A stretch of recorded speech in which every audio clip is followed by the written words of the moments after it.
अडचणीच्या काळात दोन देश एकत्र, शेवटी माणुसकी कुठेतरी दिसलीच.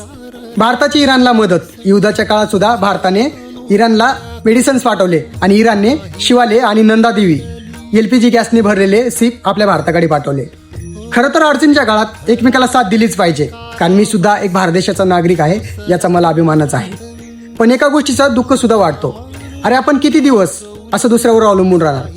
आपल्या भारत देशाला स्वातंत्र्य होऊन आज 78 वर्ष पूर्ण झाले, तरी सुद्धा मागच्या वेळेस कोरोना, यावेळेस युद्ध, मध्येच निपा व्हायरस, अजून पुढे काय येईल सांगता येत नाही. मग काय आपण प्रत्येक वेळेस दुसऱ्याकडे असं हात पसरायचं का?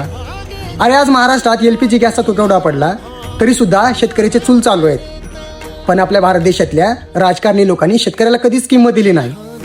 म्हणून शेवटी एवढं सांगतो साहेब, अहंकार बाजूला ठेवा आणि तुम्ही फक्त शेतकऱ्याला जगवा, कारण शेतकरी अख्ख्या देशाला जगवेल. पांडुरंगा विठ्ठला